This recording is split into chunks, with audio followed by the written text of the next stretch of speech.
presidency has released a press release concerning the temporary ban on Twitter in Nigeria. In the early hours of Saturday, June 5th, 2021, Nigerian telcos blocked access to the microblogging site Twitter based on a directive from the federal government. Earlier in the week, Twitter deleted a controversial tweet from President Buhari's account. The tech giant stated that the tweet violated their policies and community guidelines. Many Nigerians online viewed Buhari's tweet as a call to arms against the indigenous people of Biafra group who is agitating to break away from the country. Okay. The House States press release presidential statement on Twitter suspension ban in Nigeria. The temporary suspension of Twitter is not just a response to the removal of the president's post. There has been a litany of problems with the social media platform in Nigeria where misinformation and fake news spread through it and have had real world violent consequences. All the while, the company has escaped accountability. Nevertheless, the removal of President Buhari's tweet was disappointing. The censoring seemed based on a misunderstanding of the challenges Nigeria faces today. The president, in his address at the United Nations General Assembly (UNGA) in 2019, said the world was shocked that and startled by the massacre in New Zealand by a lone gunman taking the lives of 50 worshippers. These and similar crimes, which have been fueled by social media networks, risk seeping into the fabric of an emerging digital culture. Major tech companies must be alive to their responsibilities.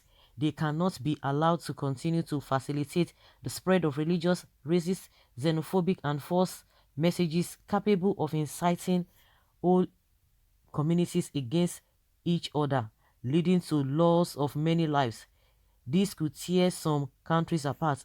President Buhari has therefore been warning against social media's disruptive and divisive influences, and the government's actions is not a knee-jerk reaction to Twitter's preposterous deletion of his tweets, which should have been read in full. The tweet was not a threat but a statement of facts. The terrorist organization IPOB poses a significant threat to the safety and security of Nigerian citizens. When the president said that they will be treated in a language they understand, he merely retweeted that their force shall be met with force. It is a basic principle of security services response world ever. This is not promotion of hate, but a pledge to uphold citizens' rights to freedom from harm. The government cannot be expected to capitulate to terrorists. IPOB is a prescribed under Nigeria law. Its members murder innocent Nigerians. Its members murder innocent Nigerians. They kill policemen and set government property on fire. Now they have amassed a substantial stockpile of weapons and bombs across the country. Twitter does not seem to appreciate the national trauma of our country's civil war. This government shall not allow a recurrence of that tragedy. And this is written by Gabashewu, Senior Special Assistant to the President, Media Publicity, and he wrote it on 5th of July 2021. That is the press release by the federal government. That it is not because of the tweet that Twitter deleted from their posts, but because of what they are. These are the reasons why they do that, because they are spreading fake news and they are trying to cause chaos. Of course, you have heard everything from Adamu Gaba, the one that was accusing Okonjo-Iweala of not speaking. That is like he's instigating, or is she instigating hype-up against the government. She's not talking to Twitter to caution them.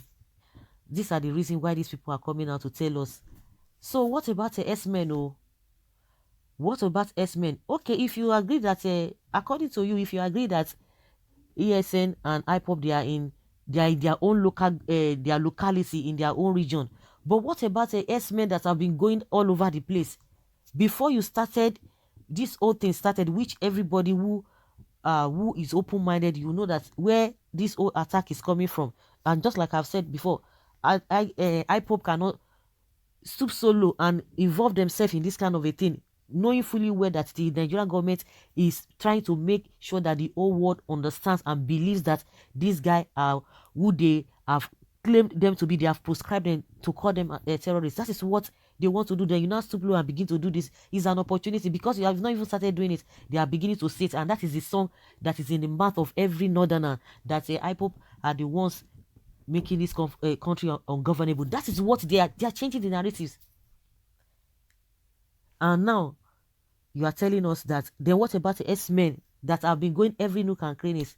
And who is going to believe you? You can only tell the only people that can believe you are the people from the north. They are the ones that can believe all these cock and bull stories.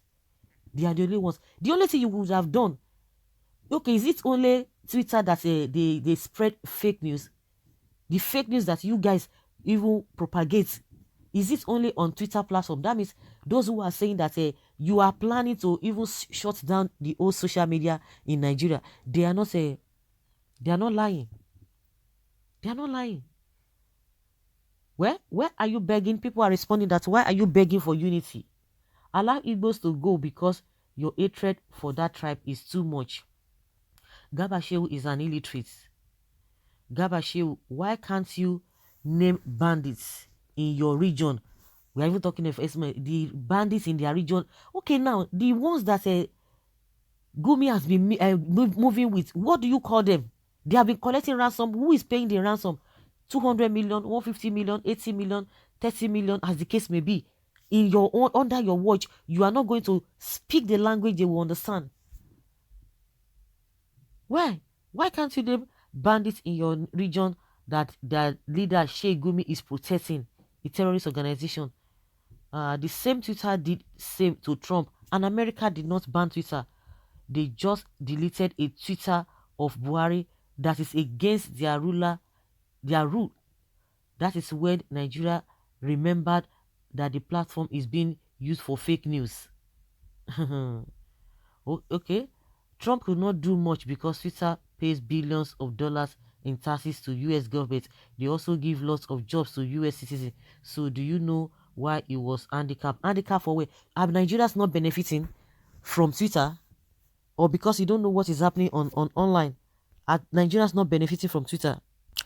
Well, someone says, I am not really against the federal government if it takes any action that can bring the insecurities being experienced in Nigeria today as a standstill to a standstill. In fact, I will be among those who will clap and praise the government for a job well done.